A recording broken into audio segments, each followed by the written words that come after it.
The harbor was already burning when the second blast hit.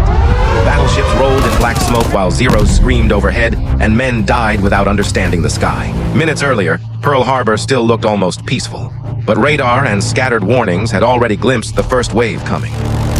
The attack began at 7:55 a.m. on December 7, 1941, when the first Japanese wave struck Pearl Harbor without warning. Dave had survived enough war to know surprise was deadlier than firepower.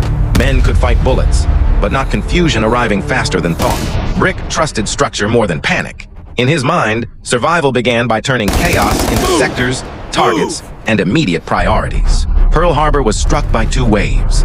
The first hit battleships and airfields, and the second deepened the destruction across the base. Then the Zeros came lower.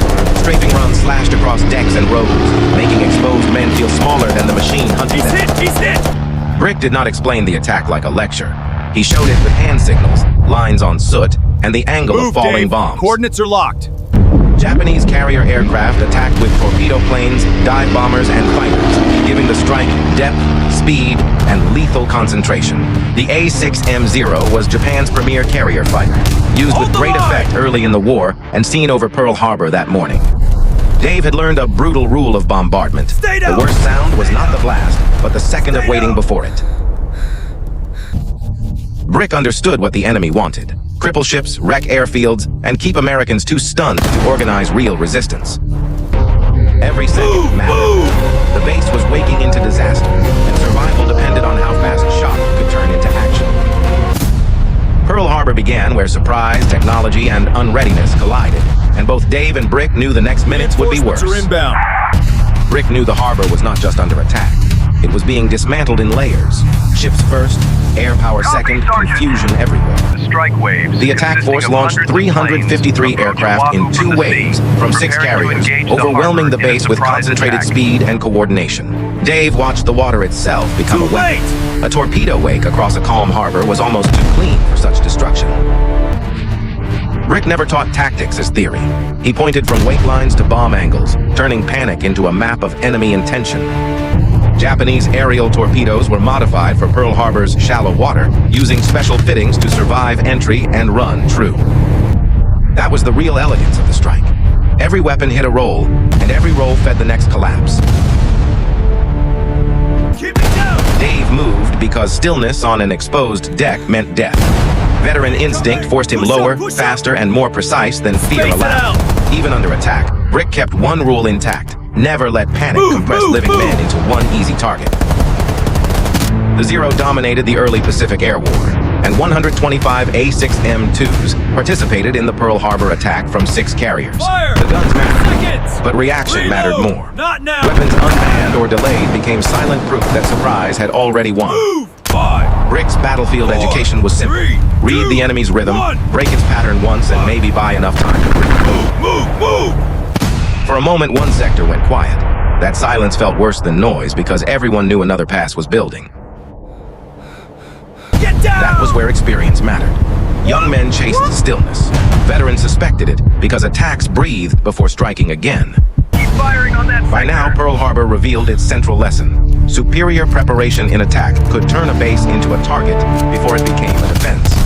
The next phase was worse than the first shock. Once the base understood the attack, every surviving man had to fight inside a burning trap. Dave could feel the harbor narrowing, not physically but psychologically, as every siren, plume, and aircraft shadow pressed closer. Brick saw fear spreading and attacked it the only way he trusted, with tasks, movement, and brutal clarity under fire. Ammo! Over here! This was where veterans separated themselves from the stunned. Dave kept functioning even while terror kept chewing at him from inside. The pressure shifted again. Not just bombs now, but rescue chaos, flooding compartments, and men trapped where fire outran orders. Brick did not call it psychology, but he understood morale as clearly as he understood fire and steel. Dave hated that Brick was right. Fear became manageable only when someone colder was still standing beside him. Roger that! Somewhere beyond the smoke, pilots and commanders were making the same calculation. Strike harder now, or lose the attack's edge. Keep down! The wounded changed everything. Every casualty pulled hands off guns and turned survival into a choice between fire and mercy. Brick solved it the way hard commanders always do. Save who you can, hold what you must, and never surrender the center. Locking it down, sir. The sky kept lying. One pass ended, another formed, and every opening above seemed ready to become a killing line. Taking a shot. That uncertainty was part of the weapon. Men wasted nerve on guessing long before they ran out of ammunition. Dave remembered every old lesson at once. Stay low, stay useful, and never let panic choose where you look. By the end of this phase, nobody believed in a short attack anymore. Pearl Harbor had become endurance, nerves, and damage control. Then came the sprint phase of the disaster, when hesitation died and every surviving man had to move inside fire, smoke, and falling steel.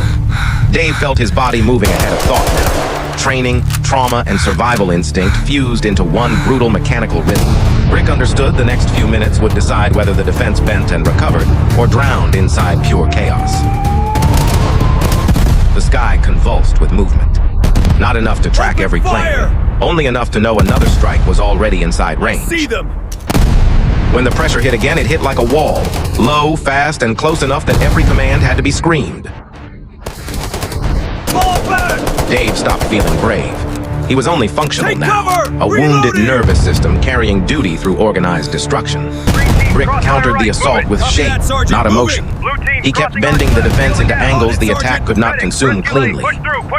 Fire. For a few violent seconds, the line held because men like Brick could still think while death pressed from sea and sky. But holding was not saving the harbor. Every exchange cost more steel, more men, and more of the morning itself. The worst attacks do not feel heroic inside them. They feel narrow, repetitive, dirty, and brutally unfinished. And still Brick kept the defense alive, not by promise, but by making every man believe the next 10 seconds were survivable.